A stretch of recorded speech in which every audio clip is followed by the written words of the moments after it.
해시태그 한국을 동경한 일본 청년, 진실을 마주하다.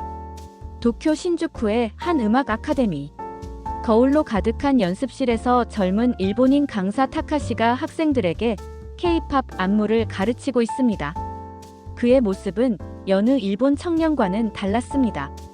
완벽하게 스타일링된 머리, 한국 아이돌처럼 화려한 색상의 렌즈, 그리고 서울 명동에서 직접 공수해온 브랜드 의상까지.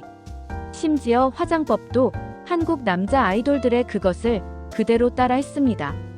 안녕하세요. 제 이름은 타카시입니다. 26살이고 도쿄에서 K-팝 댄스와 보컬을 가르치는 강사로 일하고 있어요.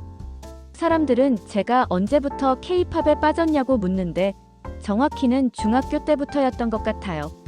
그때 우연히 한국 아이돌 그룹의 뮤직비디오를 봤는데 뭔가 다른 충격을 받았어요.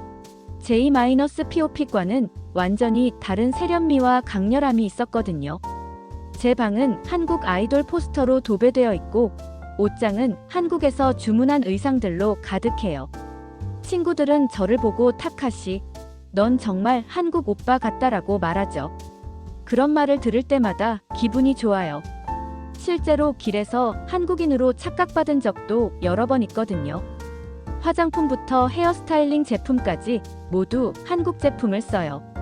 한국 아이돌들이 쓰는 브랜드라면 가격이 비싸도 꼭 사죠. 음악 아카데미에서도 저는 유명해요. 다른 일본인 강사들과는 확실히 다른 스타일이거든요. 학생들도 제 수업을 좋아해요. 최신 K-팝 안무를 완벽하게 마스터해서 가르치니까요. 한국어도 열심히 공부해서 이제는 일상 대화 정도는 할 수 있어요. 한국 드라마와 예능 프로그램도 자막 없이 볼 수 있을 정도죠. 친구들은 저보고 한국에서 태어났어야 하는 사람이라고 농담해요.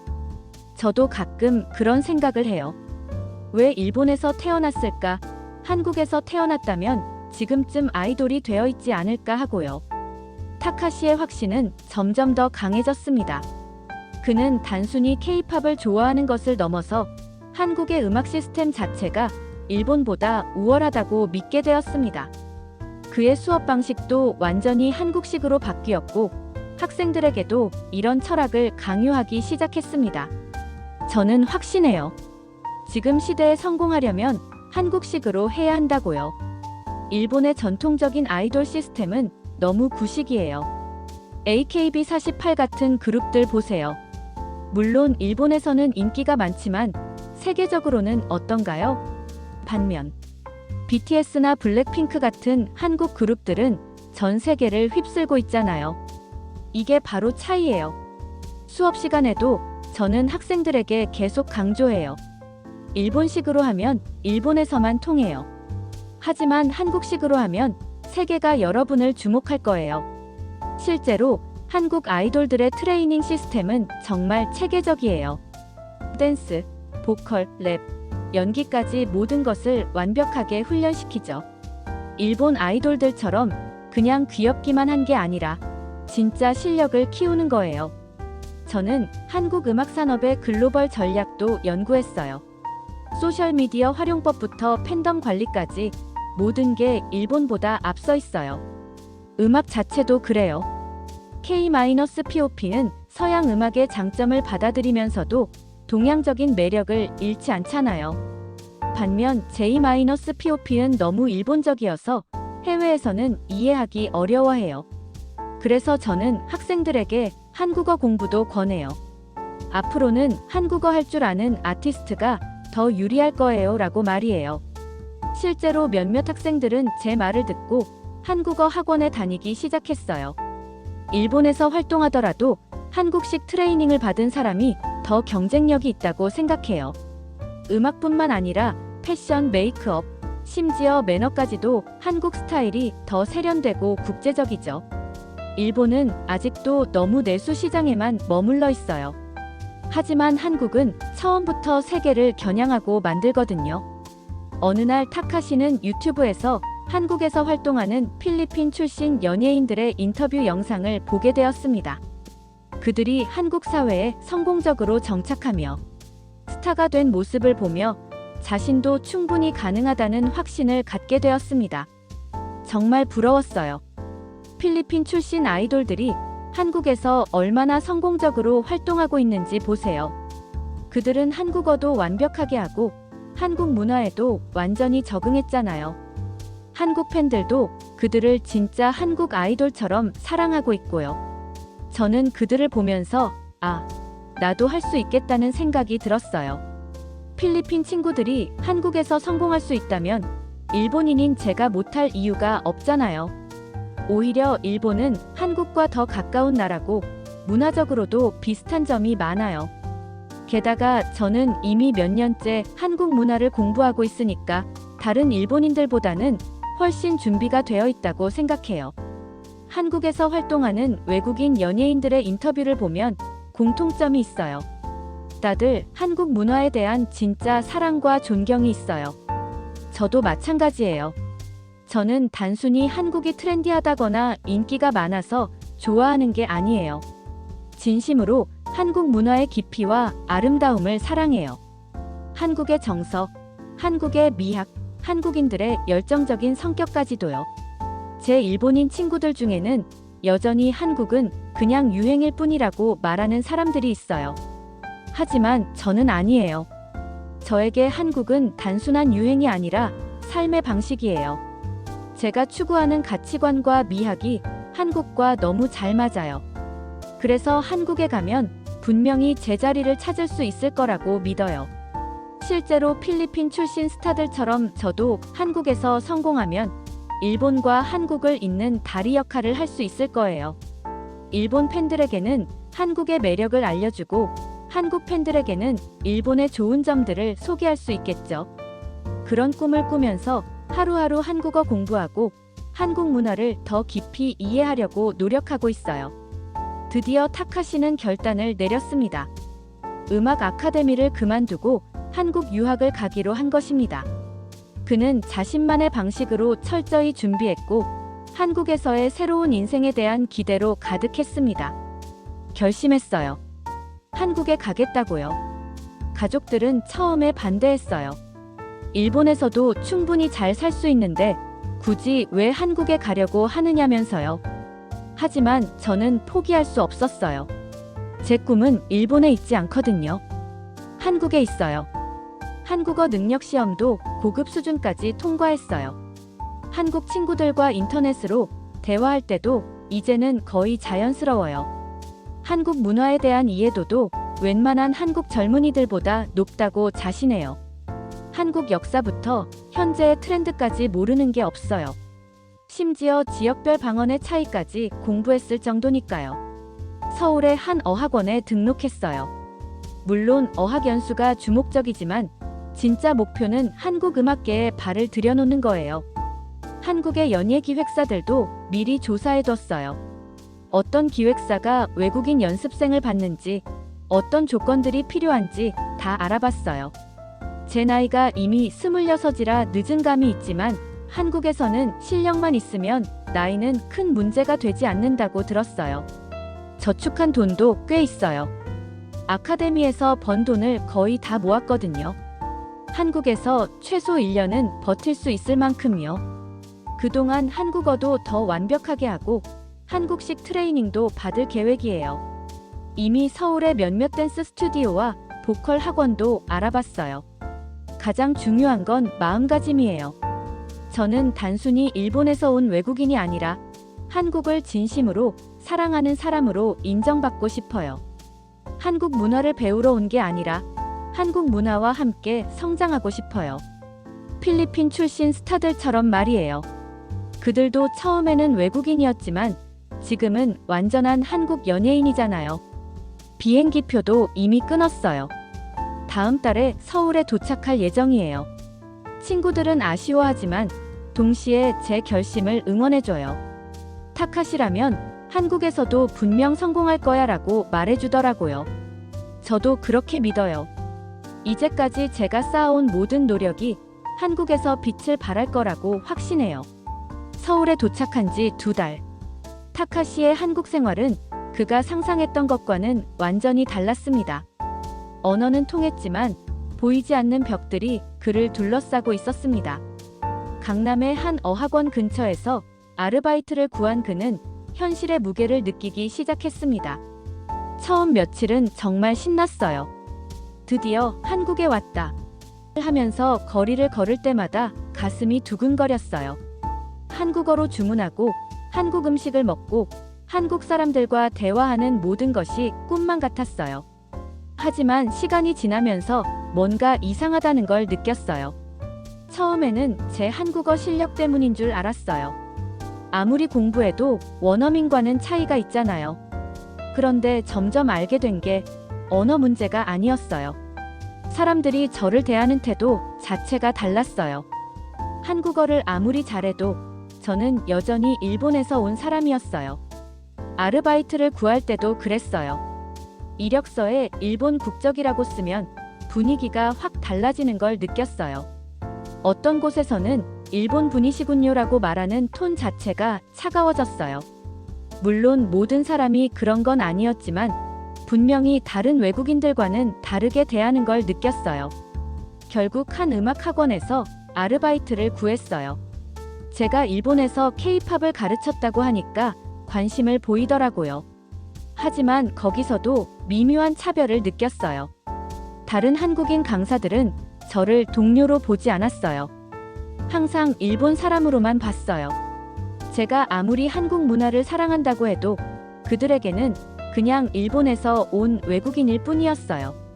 가장 충격적이었던 건 한 학생의 어머니와 면담할 때였어요. 그분이 저를 보더니 일본 분이 K-팝을 가르친다고요?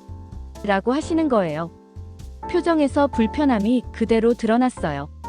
그리고는 우리 아이는 한국 선생님께 배우고 싶어 한다며 수업을 바꿨어요. 그때 정말 마음이 아팠어요. 제가 일본에서 얼마나 열심히 K-팝을 공부했는지, 한국을 얼마나 사랑하는지는 전혀 중요하지 않았어요. 그냥 일본 사람이라는 이유만으로 거부당한 거죠. 예상치 못한 현실 앞에서 타카시는 깊은 혼란에 빠졌습니다. 자신이 그토록 사랑했던 한국에서 받은 상처는 그의 정체성 자체를 흔들어 놓았습니다. 홍대 근처 작은 원룸에서 혼자 지내는 시간이 많아지면서 그는 자신에 대해 다시 생각하게 되었습니다. 정말 혼란스러웠어요. 제가 뭘 잘못한 걸까요? 한국을 사랑하는 게 잘못된 건가요? 일본에서 태어난 게 죄인가요? 밤새 이런 생각들이 머릿속을 맴돌았어요. 한국에 오기 전까지는 저에 대해 확신이 있었어요. 저는 한국을 사랑하는 일본인이고, 그래서 한국에서 받아들여질 거라고 믿었어요. 하지만 현실은 달랐어요. 제가 아무리 한국 문화를 사랑해도, 한국어를 잘해도, 한국식으로 살려고 해도 저는 여전히 외국인이었어요. 특히 일본인이라는 꼬리표는 떼어낼 수 없었어요. 가끔 길에서 한국인으로 착각받으면 기뻤는데 일본 사람이라고 하면 상대방의 표정이 미묘하게 변하는 걸 느꼈어요. 제가 일본에 있을 때는 친구들이 타카시는 거의 한국 사람 같다고 했는데 정작 한국에 와보니 저는 한국 사람이 될 수 없었어요. 그럼 저는 도대체 뭔가요? 일본 사람도 아니고 한국 사람도 아닌 애매한 존재인 건가요? 가장 힘들었던 건 자존감이 무너지는 거였어요. 일본에서는 제가 특별했어요.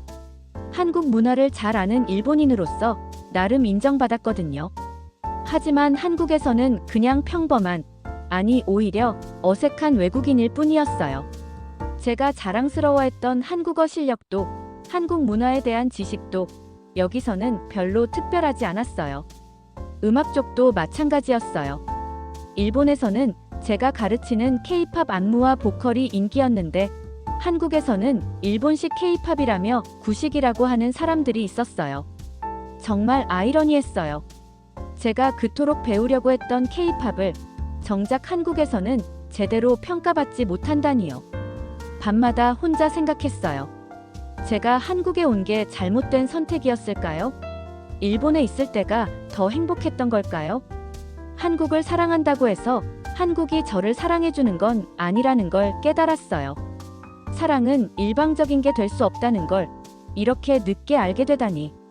절망적인 시간들을 보내던 타카시에게 전환점이 찾아왔습니다.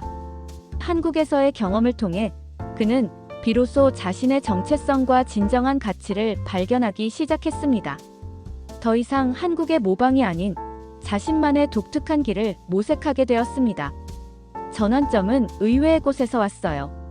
한 학생이 제게 물어봤어요. 선생님, 일본 아이돌과 한국 아이돌의 차이점이 뭐예요? 전에 같은 질문을 받았을 때는 한국 아이돌이 더 낫다고 답했을 거예요. 하지만 그날은 다르게 답했어요. 각각 다른 매력이 있어요라고요. 그 대답을 하면서 저 자신도 놀랐어요. 언제부터인가 제 생각이 바뀌고 있었던 거예요. 한국에서 겪은 어려움들이 오히려 저에게 새로운 관점을 주었나 봐요. 일본과 한국 둘 다 경험해본 제가 볼 수 있는 시각이 있다는 걸 깨달았어요. 그래서 수업 방식을 바꿔봤어요. K-팝의 장점은 살리되 일본 아이돌의 친근함과 일본 전통 음악의 섬세함도 함께 가르치기 시작했어요. 예를 들어 K-팝의 강렬한 안무에 일본 전통 춤의 우아함을 접목시키는 거죠. 처음에는 어색했지만 점점 저만의 스타일이 만들어졌어요. 학생들의 반응이 놀라웠어요. 이런 스타일 처음 봐요. 정말 멋있어요. 라고 하는 거예요. 순수 K-팝도 아니고 순수 J-POP도 아닌 뭔가 새로운 스타일의 매력을 느끼는 것 같았어요. 그때 깨달았어요. 제가 추구해야 할 건 한국의 완벽한 모방이 아니라 저만의 독창적인 융합이라는 걸요. 음악뿐만 아니라 제 정체성도 정리가 되기 시작했어요. 저는 한국을 사랑하는 일본인이에요. 한국 사람이 되려고 하지 않아도 돼요. 일본인으로서 한국을 사랑하고 그 사랑을 제 나름의 방식으로 표현하면 되는 거예요. 이제는 한국 사람들과 대화할 때도 자신감이 생겼어요. 저는 일본에서 온 타카시예요. 한국을 정말 사랑해서 여기까지 왔어요라고 당당하게 말할 수 있어요. 숨기거나 부끄러워할 게 아니라 오히려 자랑스러운 일이라는 걸 깨달았어요. 두 나라의 문화를 모두 사랑할 수 있는 저만의 특별함을 인정하게 되었어요. 1년 후 타카시는 서울과 도쿄를 오가며 자신만의 음악을 만들어가고 있었습니다. 한국에서의 경험을 통해 성숙해진 그는 이제 양국의 문화를 이어주는 다리 역할을 하고 있습니다. 그가 전하고 싶은 진심 어린 메시지가 있었습니다. 이제 1년이 지났어요. 돌이켜보면 정말 많은 일이 있었네요. 처음에는 좌절했지만 지금은 감사해요. 한국에서의 경험이 저를 더 성숙하게 만들었거든요. 이제는 서울과 도쿄를 오가며 제가 정말 하고 싶었던 일을 하고 있어요. 한국의 시니어 세대분들께 꼭 말씀드리고 싶은 것이 있어요. 여러분들이 만들어주신 한류 정말 대단해요. 저뿐만 아니라 제 또래 일본 청년들 대부분이 한국 문화에 매료되어 있어요.